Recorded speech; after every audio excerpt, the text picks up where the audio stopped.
The bounty hunters. You cannot possibly be serious, Adili says. You're clearly not. She's cut off as Pukey brings up his synthetic left wrist and projects the accreditation. Adili brings up a scanner and it confirms its authenticity. You are not in uniform or wielding standard-issue weapons, nor have you approached in the proper Imperial method. The proper Imperials are on their way. They should arrive in 36 hours. Some kind of interference, Pukey says. He can see calculations going on behind the woman's eyes and his little fib on how far away the actual army is. He hopes no one breaks the... What? But it's... Jade begins, and Onyx gently shushes her and whispers in her ear. Never mind. Ignore me. Adili gives them an odd look. I see. And what am I being arrested for? She asks. Corruption for the most part. We're here to simply place you in custody until the arrival of the army proper, 36 hours from now. They will determine innocence or guilt, and you should just consider this a mandatory vacation until then, he says, and she looks at him oddly. She says, in small device on her person, pulses with Axiom. I'm afraid you caught me in the middle of something I cannot possibly... There's a twisting of Axiom, and the hat is suddenly standing behind her with crossed arms. I'm afraid not, ma'am, the hat says, and she takes a step to the side. He steps with her to continue blocking her. Now, hold on, partner. She's giving an excuse after all, Sally says, cocking back the hammer on her revolver. By the way, you got good armor, right? Wouldn't want to hit a friendly if she dodges. I've got armor on, yes, but please, no armor is perfect. Watch your shot, the hat rumbles out. The secretary begins before a shushing tone can be heard over the line, and she blushes further to listen to Bike even more. So, ma'am, will you come peacefully or pacified? Pukey asks, and she looks around a bit with her wide eyes before sighing. Please, I have an infant child. I must attend to her, Adili says, and there's some looking around. It's not on the files because the situation is abnormal. If you'll follow me, I need to attend to her now. All right, fine, lead the way, Pukey says, and Sally looks at him oddly. But she, downside to working on the side of the law. Certain liberties are to be granted. It's unlikely she has a child she's caring for, but it's not impossible, and leaving a child to starve and die alone because we took away its only carer knowingly is vile. So we give her this chance. If she prove a liar, then we add this to the list. If she is truthful, then there are many, many more questions to be had, but it is not a crime to care for one's child. Thank you. Behind me, Adili says, leading the way in and then down.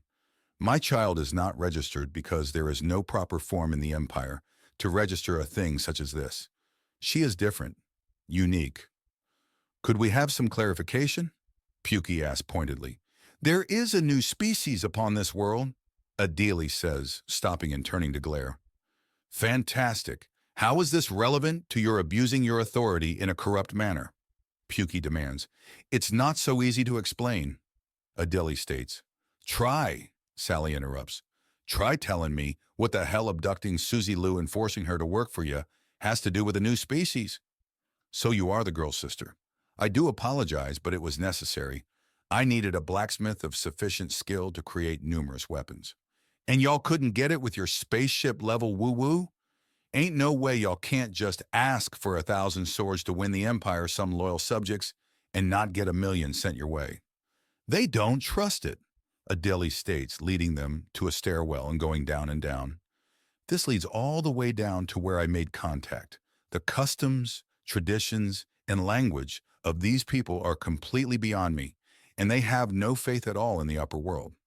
Their extremely axiom-sensitive and mass-produced items feel so disturbing to them that some of the more delicate members have nightmares. The warriors are not much better, often throwing away weapons and fighting barehanded as opposed to using a quickly cut-out spear or sword I gifted them. What are these things? What are they fighting? Pukey asks as he shifts his eye into much more powerful scanning mode. It's a recent upgrade he hasn't fully gotten used to yet. Prolonged use can and will give him a migraine, but if the situation is this odd, he will need every scrap of information possible to make the correct decisions. He was not meant to see in the infrared, ultraviolet, electromagnetic, axiom, reactive, and standard methods all at once. And although the prosthetic eye has no ability to feel pain, it's transferring so much information that he can feel it bleed.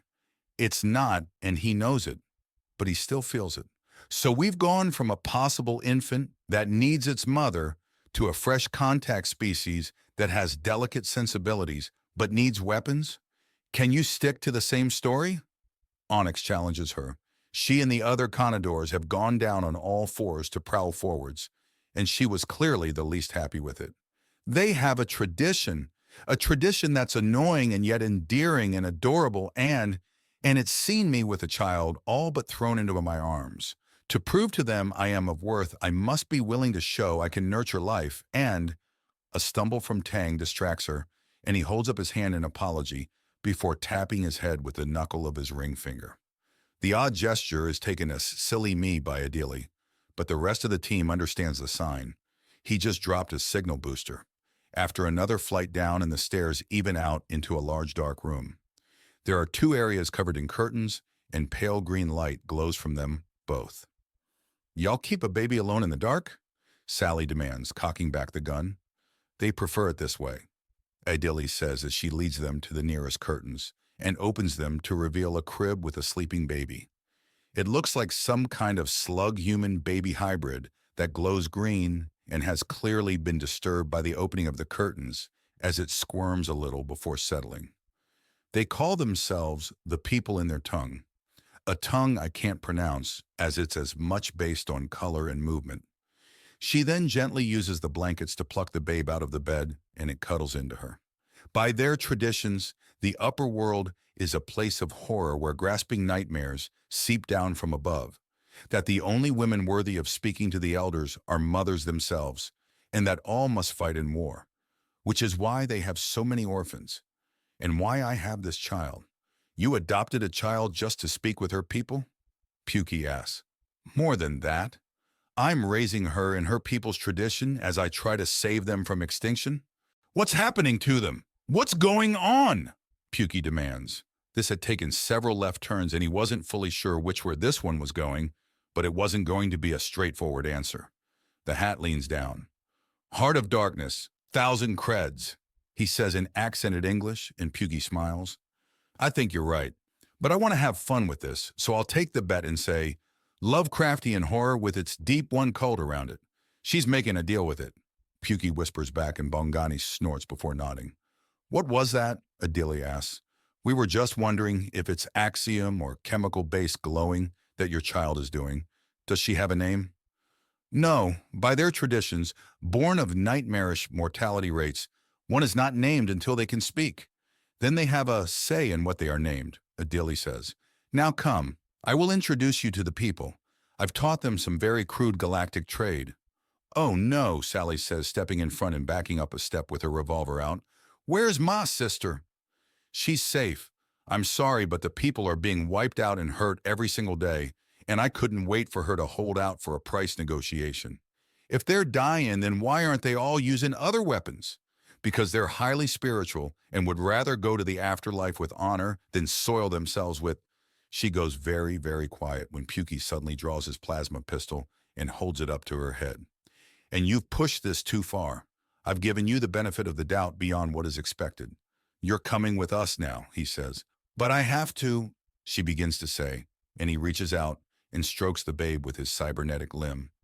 How interesting that a people so sensitive to axiom that they cannot use manufactured weapons would not react when everything happens at once. The baby is tossed into his arms as Adili screams. Sally's fires. There is blood, further screaming, and out from behind the second curtain, dozens upon dozens of slug women, all glowing green and holding guns of their own, pour out. Adili screams something in an unknown language before trying to teleport, only to be tackled by Sally as weapons fire. And the Crimson Hewers move fast and hard to shield the rest of the group, even as the hat goes for Adili and Sally, as Adili brings about a huge amount of axiom to bear, and as the hat grabs them, all three vanish, leaving behind only his sombrero, and Pukey has to resist the urge to throw the panicking, screaming thing in his arms. Then it starts screaming like a child, and he gets over himself to hold it close. Danger spikes, and he shifts to deflect a bullet in the absolute cacophony of gunfire in the middle of an echoing enclosed space as the child screams in terror.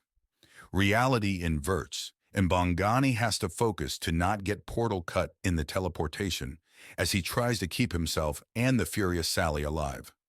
All three of them hit the ground as the teleportation ends, and he wastes no time in slamming his fist into the face of Adili. The bug woman is out like a light, and he has to deflect Sally's reflex to shoot the now limp woman. The bleeding on the side of her head from where the bullet grazed her jaw doesn't seem too bad. But it is bleeding, meaning something might smell it. Enough, we do not know where we are, Bongani says, and Sally pants as she looks around. Partner, more's common, Sally says as a faint glowing green light reveals numerous holes in the walls, ceiling, and floor all around them. They're on a raised area that's solidly built. We're out of communication range, and if the tritite levels are really incorporated into the mantle, our communications will be spotty at best. So where do we go? Sally asks. Up, Bongani exclaims, drawing his plasma pistol and shooting directly upwards. The shot carries into the ceiling, and he sheathes the gun before grabbing both Adili and Sally and jumps before there's a sudden cracking sound and a rush of water. We're under a river or aquifer. Then all that water's gonna... Sally gasps. They're slugs. They can probably breathe underwater. Not to mention they built it under the water. They can't possibly know it's not there. Bongani shouts as his jump and quick scramble takes him to a higher hole in the wall, and he crouches a bit and starts moving down it. The walls are slick and refract light well, so that means that there isn't one of these slug people just waiting at the entrance. They can be anywhere in the tunnel. Let me down. I'll watch your back, Sally says, and she's let down even as Bongani draws his melee weapon. Something that they'll respect, and he can use a warhammer to sweep people out of the way. So we're going up? As far up as we can so we can call things in. This is a lot bigger than we thought. She wasn't kidding about there being a people here, but clearly not in the good. Nah, really? What let you know about that? When she had my sister kidnapped, refused to pay for things, or when she threw that baby at your boss? The baby thing. The rest could have been stupidity or idiot underlings, but that was deliberate malice. Bongani states as he suddenly skids to a stop as he finally finds the slugs. A forest of rusty iron spears are occasionally dotted by shimmering chrome-finished jobs that have a bisected spiral carved into them. Susie Lou's work,